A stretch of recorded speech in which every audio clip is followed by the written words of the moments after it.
Hey, this is Alex Head, founder of Subtext Radio. This is Subtext. Please go ahead and click the like button and the subscribe button. It really helps us to reach new audiences and promote the artists that we work with.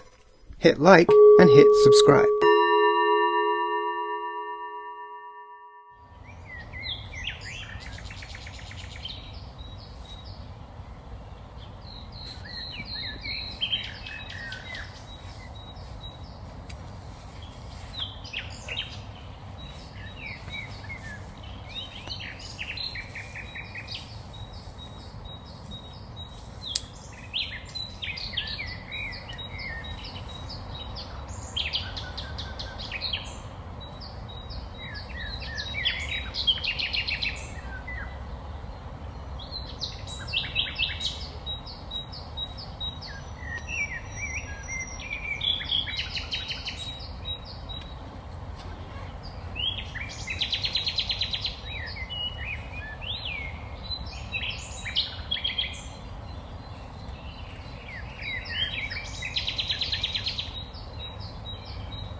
You're listening to the ADATA AiR series, coming to you live from the ADATA Island in Plovdiv, Bulgaria.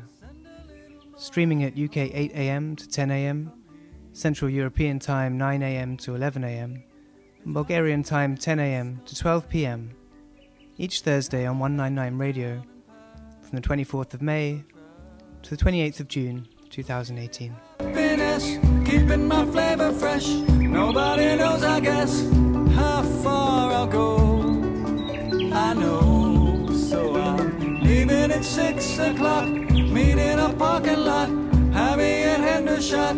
Sunglasses on. She waits by this glass and concrete and stone. It is just a house, not a home. Skin that covers me from head to toe, except a couple tiny holes and openings where the city's blowing in and out. And this is what it's all about. The life of it. Everything's possible when you're an animal. Not inconceivable how things can change. I know. Putting on aftershave. Nothing is out of place. Gonna be on my way. Try to pretend it's not. Glass and concrete and stone.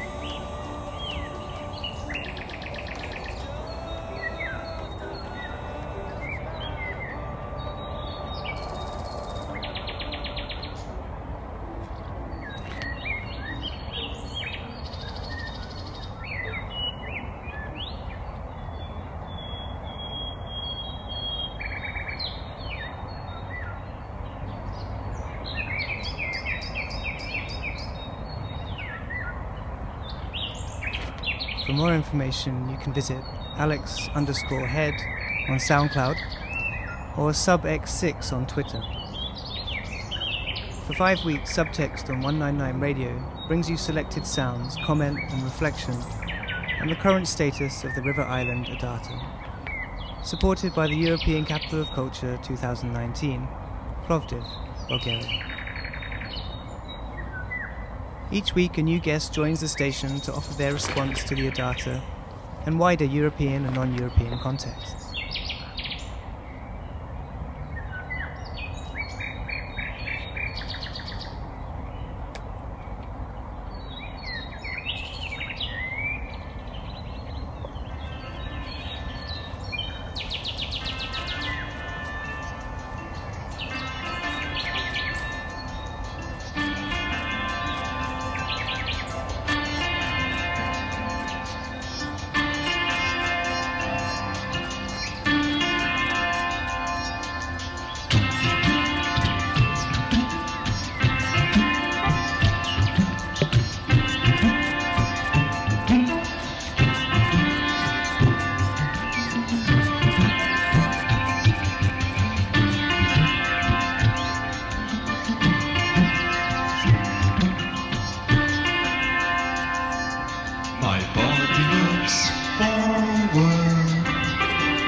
Restless mind runs back. It's just like a banner that flaps in the wind. You got to work to hold on to it.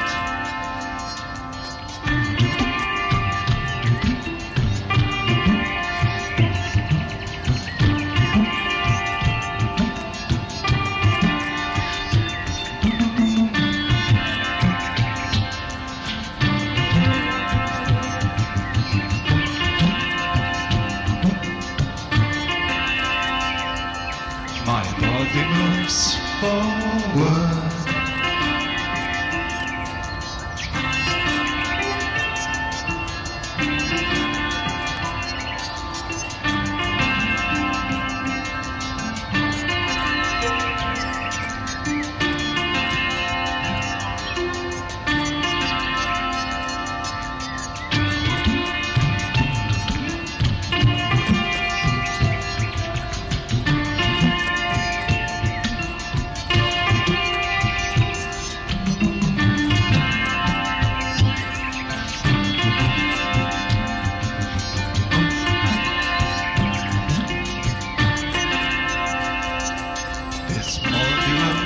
forward. My restless mind runs back. It's just like a banner that flaps in the wind. You've got to work to hold on to it.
Yeah, I think it begs the question of like, okay, you're celebrating Plovdiv and you're celebrating its relationship with the European Union. What is it that you're celebrating?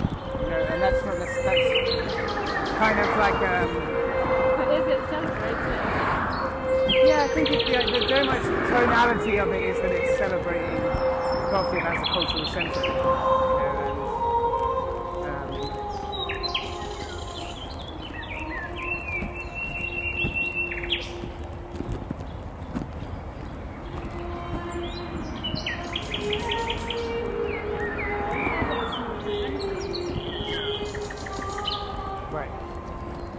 kind of representing basically.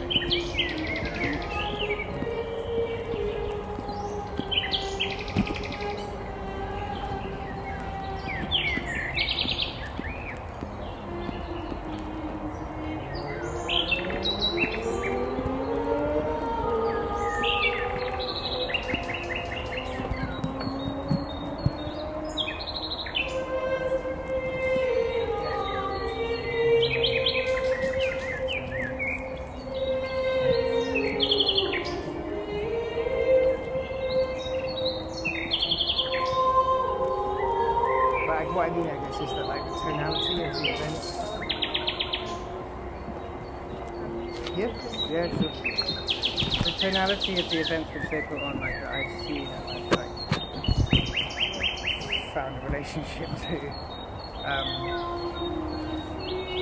is like, you know, it's very enthusiastic. It has to be, I guess, in a way. And I guess the question is always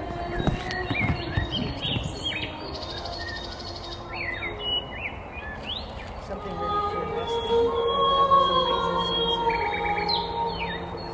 to get something out of it. Yeah, like have their hopes put to work.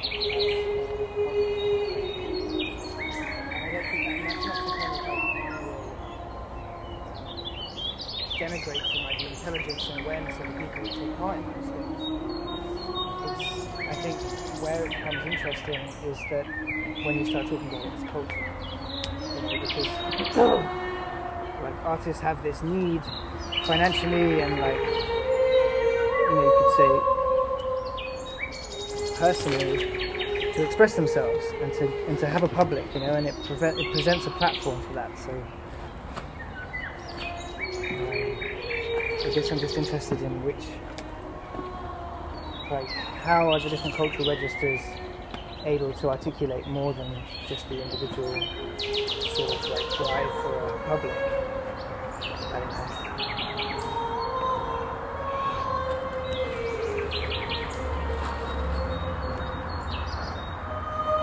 Yeah, I guess I'm just keen to work out what is it that I'm doing here, like both in terms of practically, but also in terms of what are the consequences. Yeah.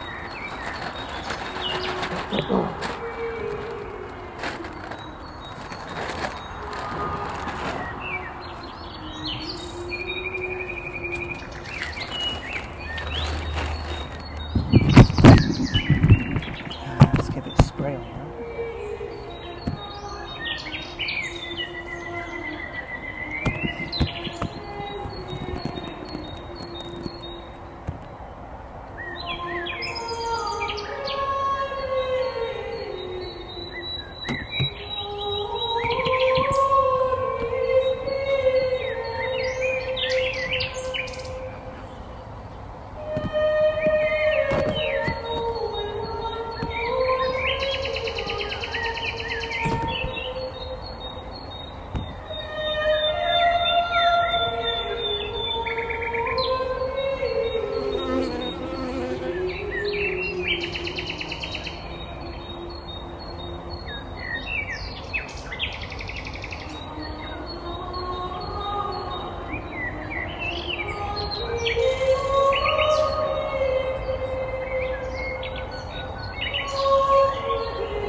Chemicals for killing things.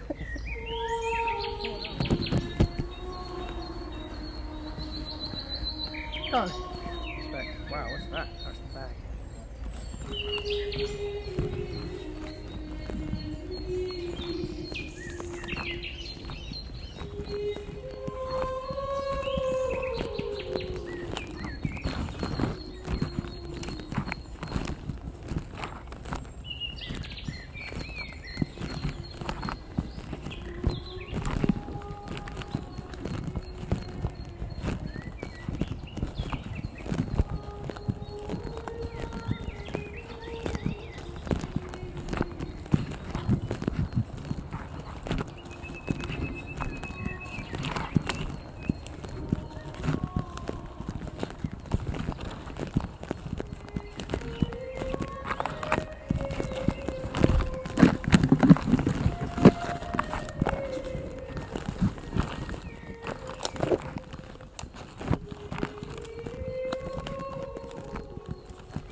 You're listening to the ADATA AiR series of Subtext on 199 Radio. It's just so much spiderwebs in my face.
One of the aspects of the ADATA that draws me in each time is the feeling of immersion.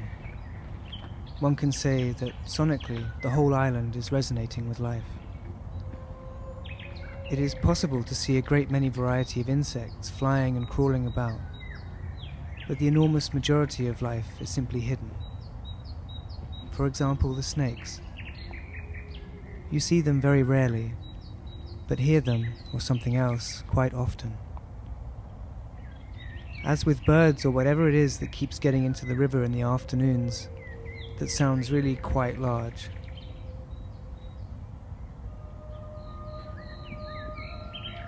It is one of the few instances where having to confront one's ignorance of the whole feels very special. I am immersed in sound. By this simple reduction in media, from the visual to the sonic, I am in some way reconnected to the life of the island. The birds above us chatter. They see us, though we cannot see them. Something burrows underground, pushing up the earth, but never emerging itself. The motorway in the distance rumbles and fades into the sonic periphery. The idea of an edge condition shifts. Where is the city? Where is the countryside? I cannot see the vast mountains that surround us. The tower blocks, the hills and monuments of the city. Where are we at all?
You're listening to Subtext, the ADATA AiR series, coming to you live from the ADATA Island in Plovdiv, Bulgaria.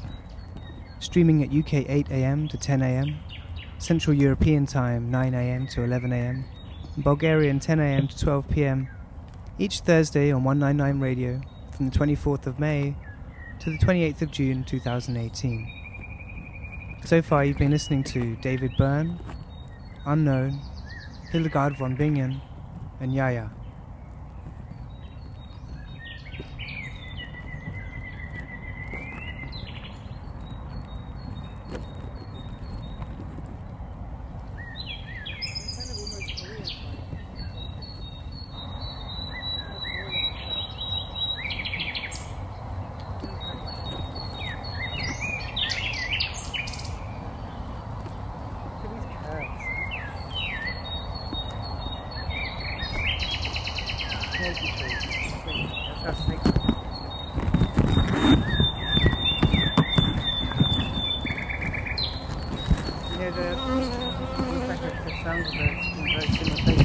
Okay.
Sweet.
Even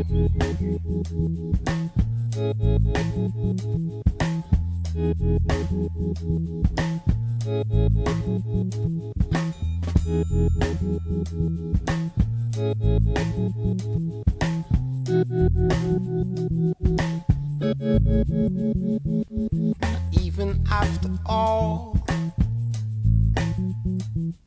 the murdering, even after all your suffering, so you know I love you so. You know I love you so and so.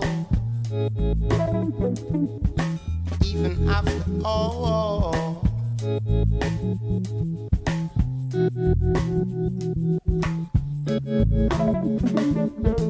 I'll let you go on, sir. It's the order of the day,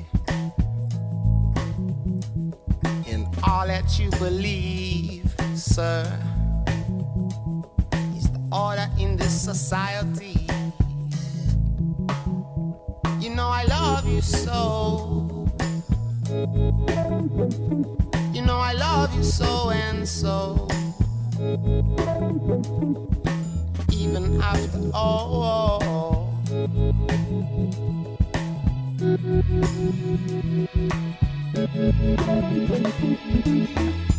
This is my money, y'all. Man just feels satisfied. No competition at all. I just feel satisfied. Them eyes, a gorgeous girl. No demise, a prize. I got to raise it again. Them eyes are gorgeous. I must advance. I don't check for no superficial. It's got to be beneficial. These sonic fruits. Sights. These sonic fruits have got 'em moving around alright. Hyperplay, stepping and rising.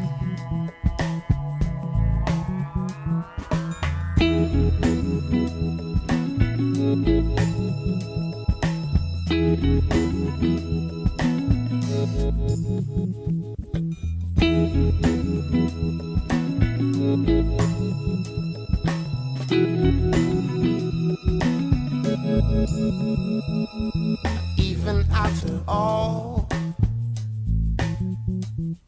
the murdering that go on, even after all, oh no, you're suffering so. You know I love you so. You know I love you so and so.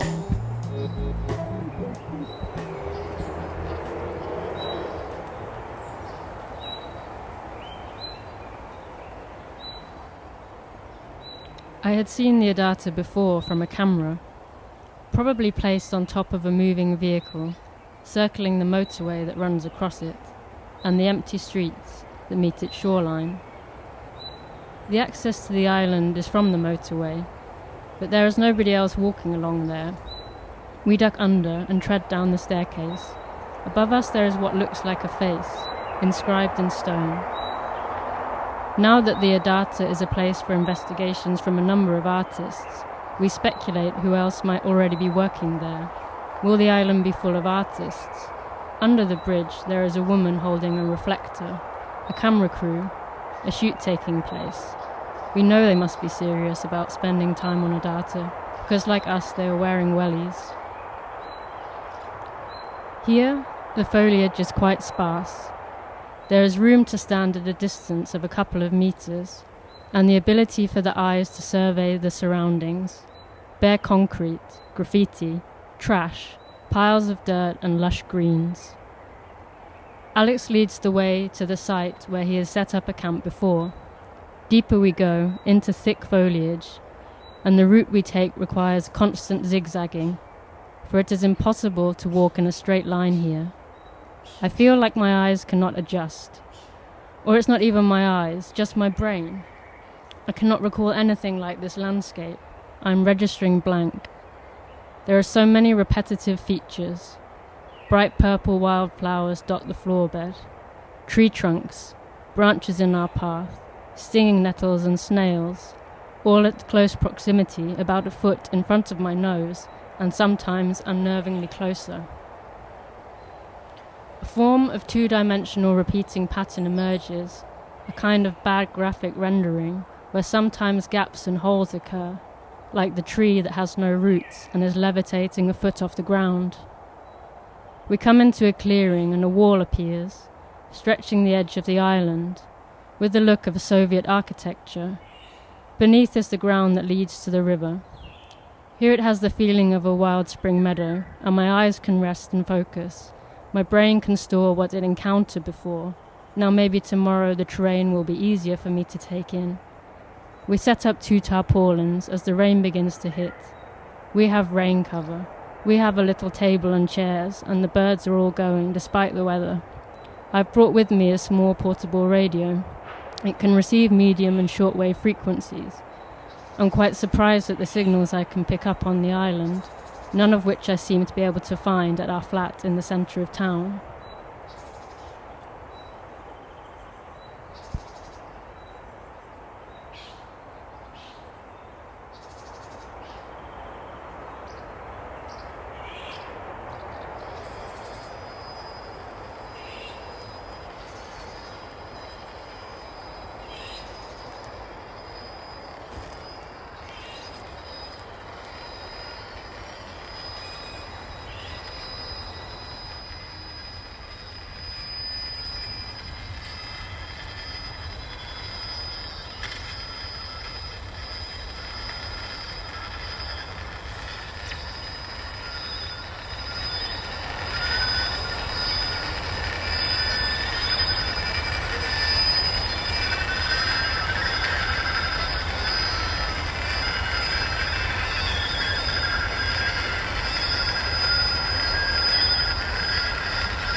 The island has dried out over the period of 24 hours. The long grass is beginning to look and smell like hay. We wonder, is it hotter on here than out there in the city? Somehow, this landscape is beginning to make more sense to me, but I wonder how well I would do here on my own. Although it is possible to navigate a little bit from the sound of the birds. There is a woodpecker close by to where we set up camp, and it is a reassuring sign we are heading in the right direction.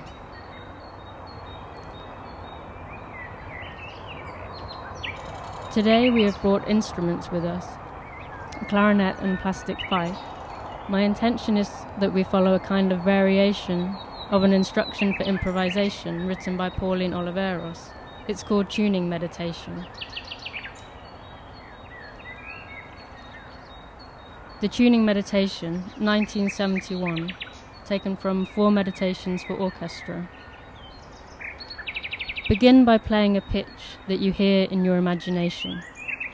After contributing your pitch, listen for another player's pitch and tune in unison to the pitch as exactly as possible. Listen again and play a pitch that no one else is playing. The durations of pitches is determined by the duration of a comfortable breath or bow. The dynamic level is soft throughout the piece.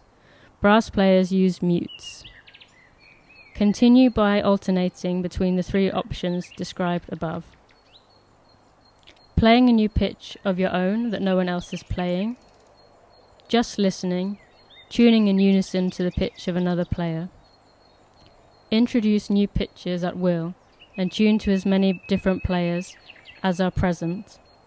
Although the dynamic level is soft, make your tones available to others. Play warmly with variations in tone quality. Now here's the commentary. The tuning meditation is not difficult technically for the players since there is no metrical demand.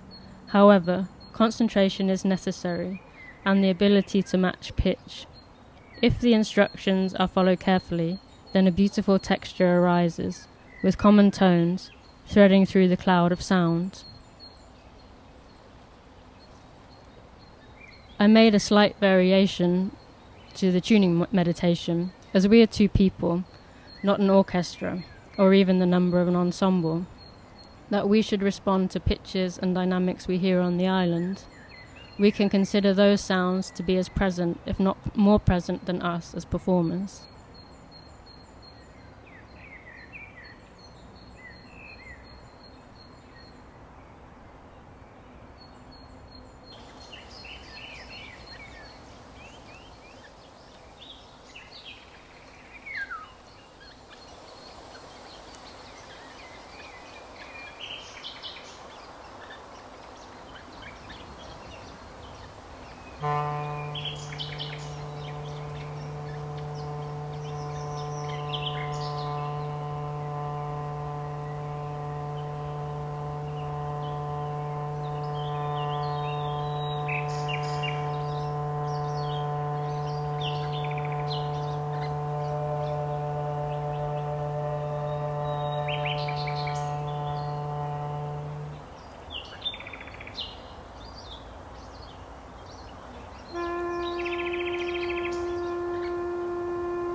The idea of the tuning meditation is that you listen to one another and to yourself. You add and respond and stay passive and then contribute. There is a shifting of pitches musically, but also a form of social dialogue emerges, in that the player must be responding to what they hear outside, whilst having an awareness of their own consciousness. A kind of inside-outside dialogue is at play. Much like meditative practice, it also requires focused attention on breath.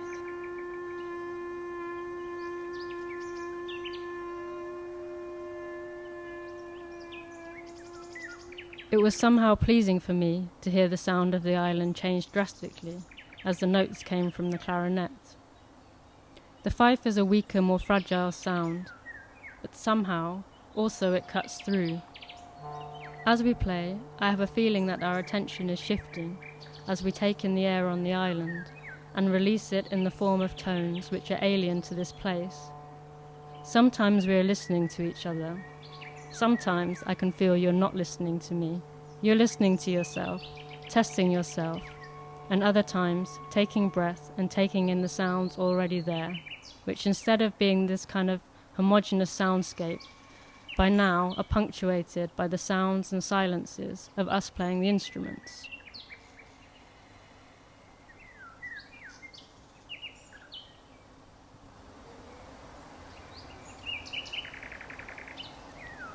One quite extraordinary thing that happened during this recording happened just by my feet, near the ground sheet of our camp.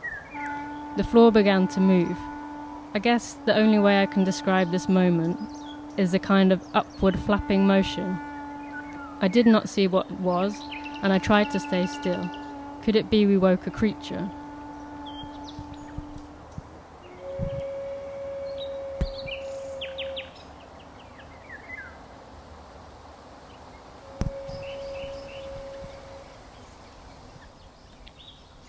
Alex, how did it feel to play an instrument on the island?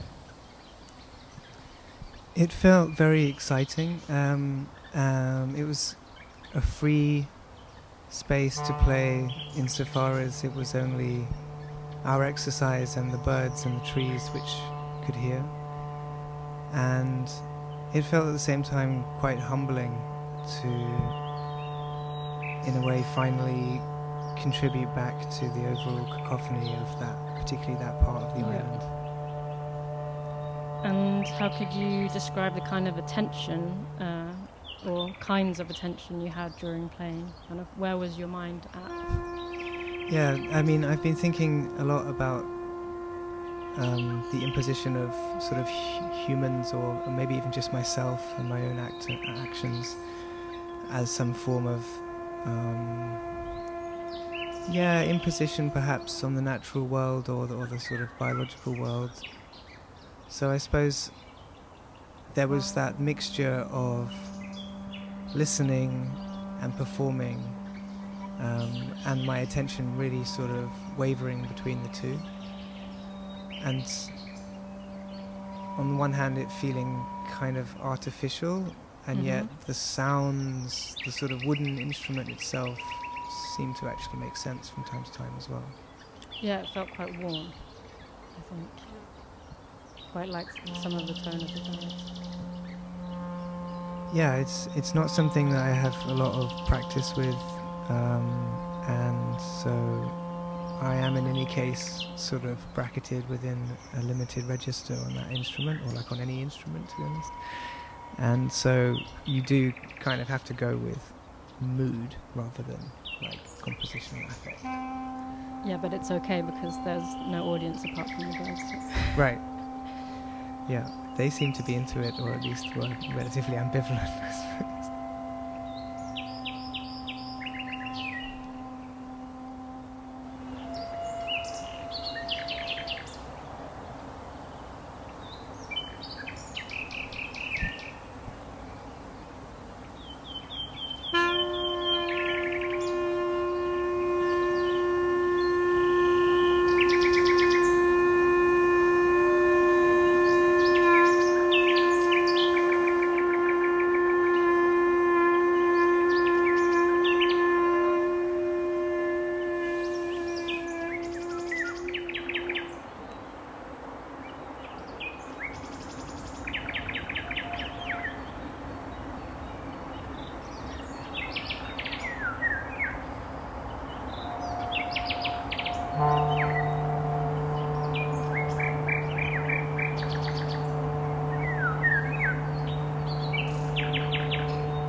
All of these sounds are a constant presence on the island too, but for the most part they are never heard.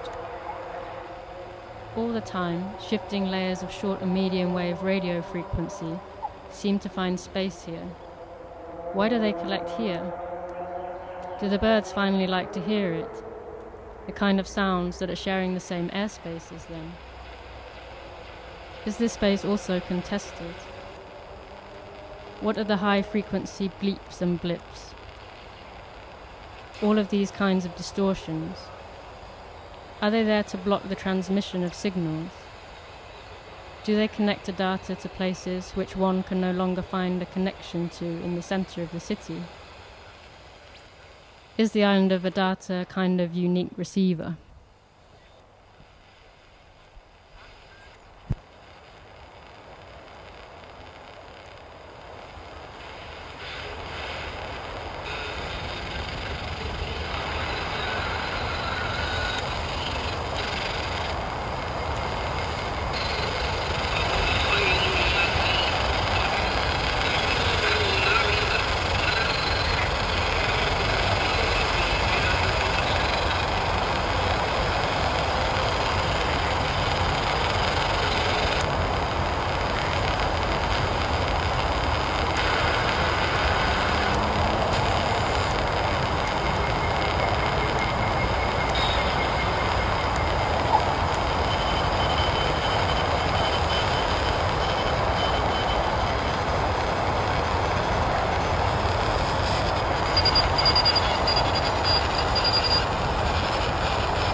You're listening to the subtext ADATA AiR series, coming to you live from the ADATA island in Plovdiv, Bulgaria.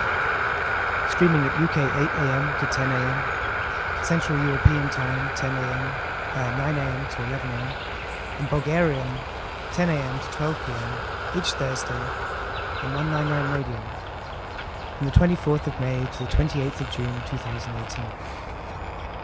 This morning's show features sound artist and radio producer Sybella Perry in conversation with subtext.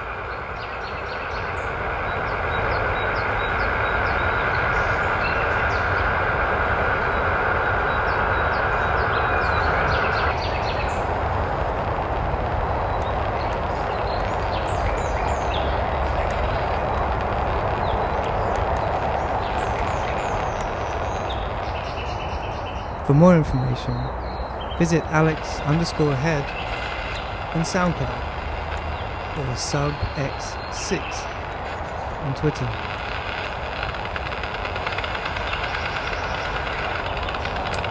For 5 weeks, Subtext on 199 Radio brings you selected sounds, comment and reflection on the current status of the river island ADATA. Supported by the European Capital of Culture 2019, Plovdiv, Bulgaria.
Subtext would like to thank 199 Radio London, the Foundation for Plovdiv 2019, ZKU Centre for Arts and Urbanistics Berlin, today's guest Sybella Perry, and all the other guests on the ADATA AiR series.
ale cântecului, uneori dragostea este doar de formă, care vorbesc despre sentimentele iubirii.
This recording was made from the bottom of the stairs as you enter the ADATA, beneath the motorway bridge.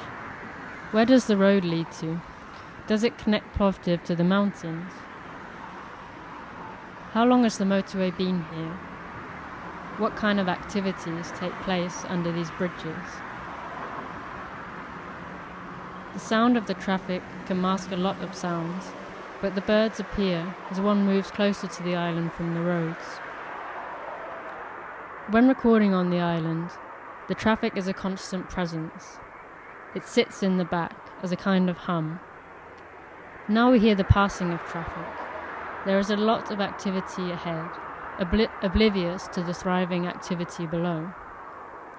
There is no structure that connects directly the island to the rest of the city, the access point being a vertical axis rather than a horizontal one. I wonder if there was a way of accessing the island horizontally from the land, then perhaps a different kind of relationship could be fostered between the city and the island.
It was really special to make this recording together.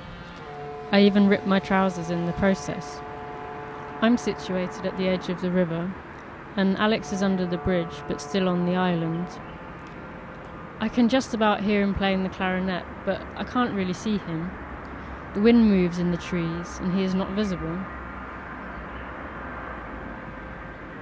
Sometimes the traffic from the motorway masks the sound of the clarinet.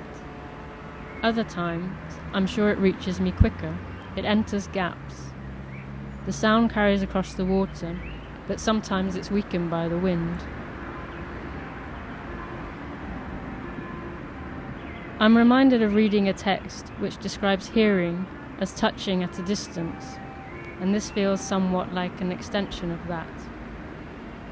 Now ADATA is in reach at a horizontal axis. From the vibration of Alex's breath, leaving the reed and the body of the clarinet on the island, it enters my ear and the microphone, situated on the other side of the river. The sound covers the distance of a horizontal plane which is never usually traversed.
How did it sound to you playing under the bridge, Alex?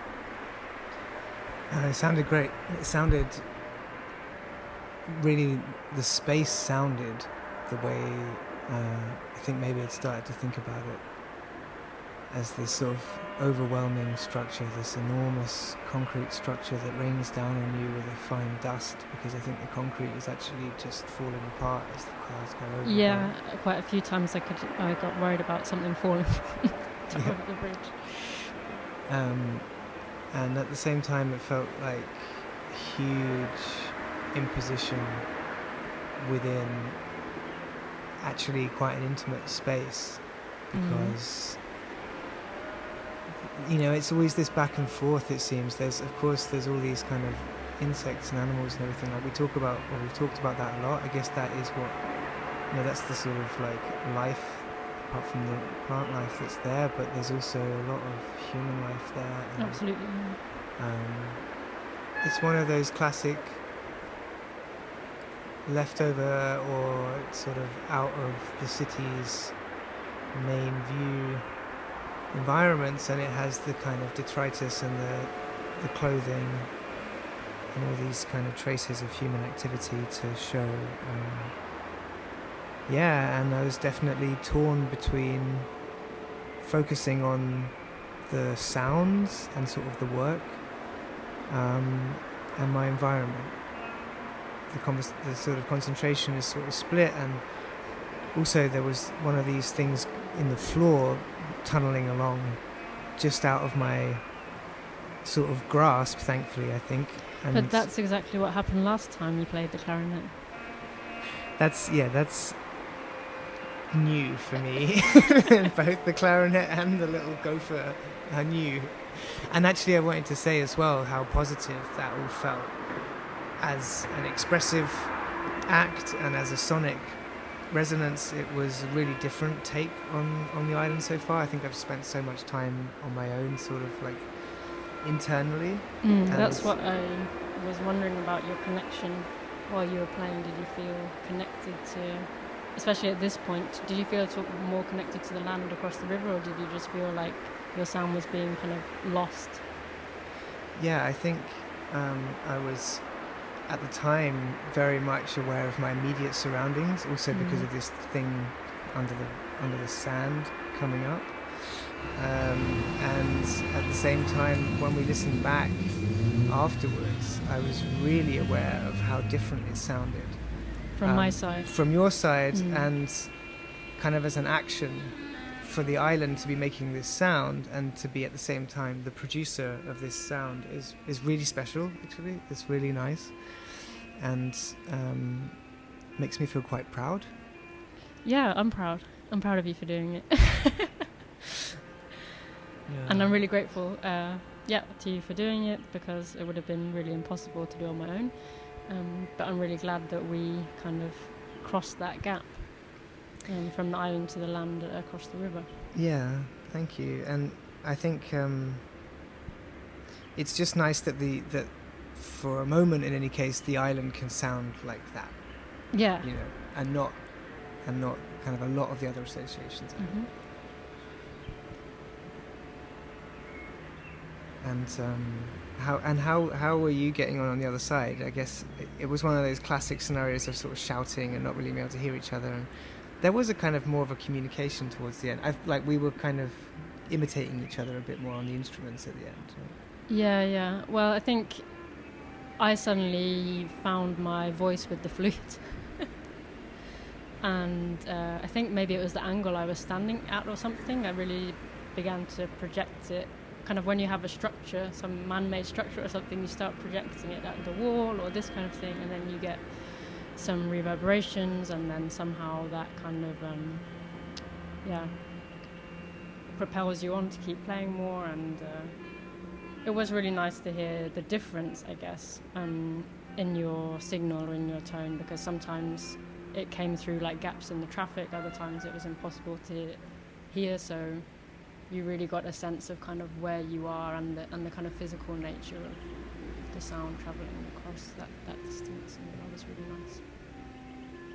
Yeah, and there's also something about going from our feels like safe space of other end of island to the much more rough and ready kind of motorway, and then even like there is even a kind of more rough dimension as you sort of go south, but also there's this comedic element of, I saw like a huge snake on the south once and screamed very loudly, and there were all these workers builders above, and I must have just thought, fucking tourist, or, what is this guy doing? And when I was playing the clarinet the other day when we were recording this stuff, I was on the very edge of the concrete wall, and Did anyone notice you?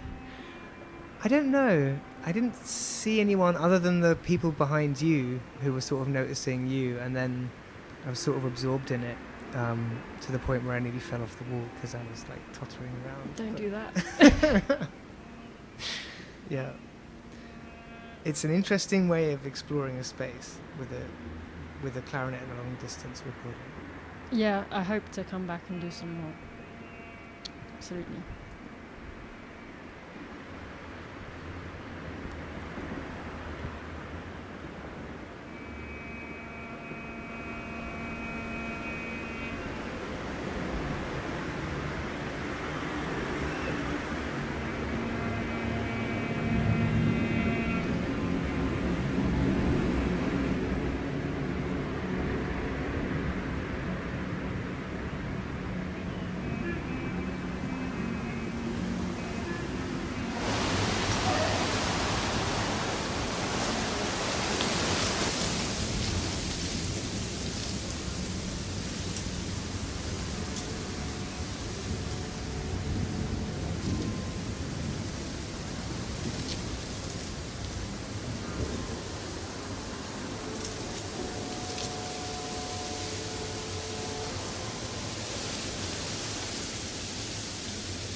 Coming to the end of my first encounters with ADATA, and at the end of the day, a storm hits.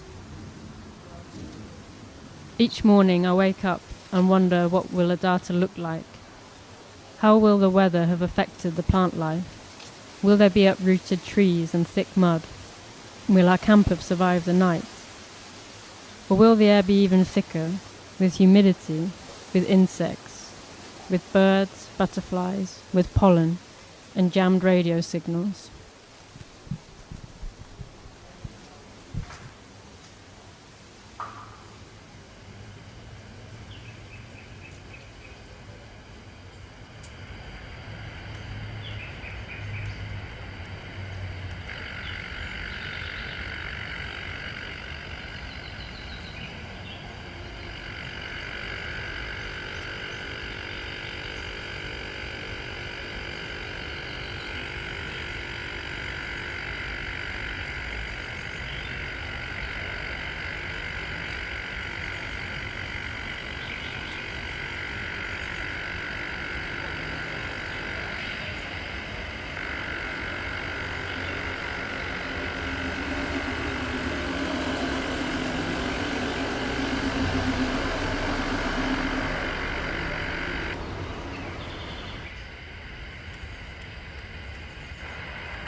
Ingatlah selalu bahwa Tuhan tidak menyukai sifat